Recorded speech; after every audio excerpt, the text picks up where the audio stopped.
Peaceful US, World Savior US, Superpower US, Peacemaker US. If you are also worried or bored hearing these excuses of and hypocrisy of the West and US, then this episode of the Gyan Corner is for you. Hello, thinkers. This is Saman, and we will be talking about the Western hypocrisy. The biggest businessman. America has no permanent enemy, no permanent friends, but only permanent interest.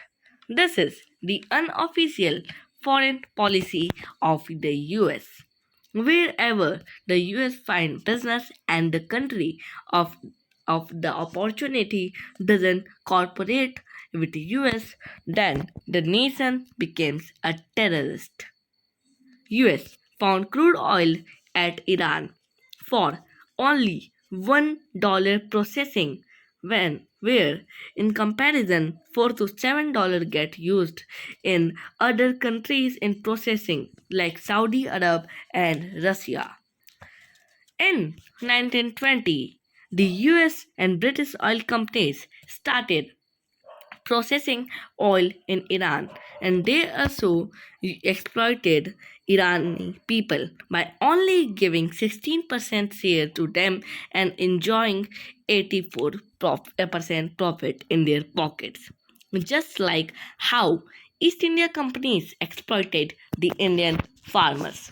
But when in 15 March 1951, Mohammad Mossadegh, the Prime Minister of Iran, nationalized the Irani oil sector and asked British and the oil extracting companies of West like Exxon, Mobil, Standard Oil, oil of California, and Gulf Oil to get out of Iran. But here is a twist. What? Welcome to the second section, overthrowing from the power. After the nationalization of the oil sector of Iran, the US and Western oil companies lost their oil fields in Iran. They started the military coup in Iran and made Muhammad Reza Pahlavi as the Shah of Iran, who again privatized the oil sector of Iran. Of course, he was an Western puppet.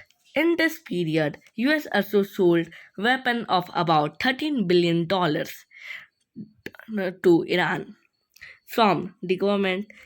After few years, a leader, Ayatollah Khomeini, again nationalized the Irani oil sector, which was not in the favor of Western nations. Then, what? Welcome to the third section, funding the opposition.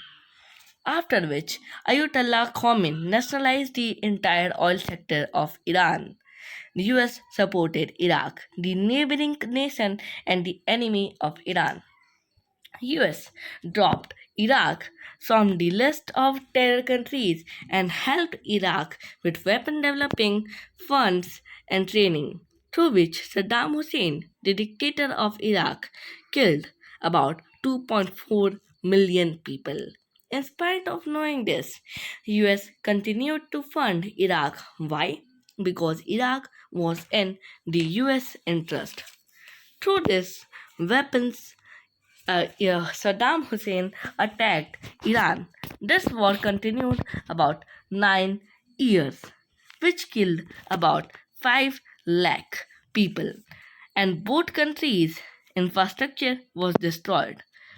But because of this war and lowering the price of oil by OPEC countries destroyed the economy of Iraq, and also they have the loan of about $37 billion from Saudi Arab and US. This stopped these countries from becoming an oil superpower. And surprisingly, Iraq launched an attack on Kuwait, sixth largest oil reserve on the world.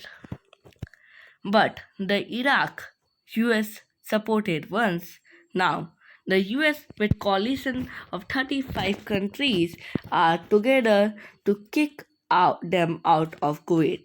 How? Welcome to the fourth section, propaganda. The US started portraying Saddam Hussein as an evil man, mass murderer, and a person developing nuclear bombs and chemical weapons. In 2003, the US surprisingly attacked Iraq in the name of peace operation, but killing 1.3 lakh people of Iraq.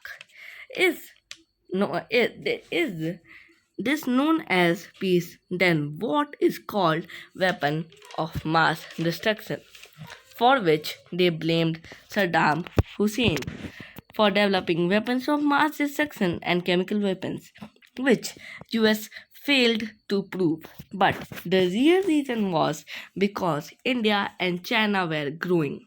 They demanded more oil for it. Hence, US captured Iraq to capture the oil wells of Iraq with more than 5 billion barrels of oil.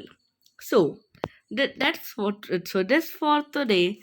This was a tale of and case study on the hypocrisy of US and the Western countries.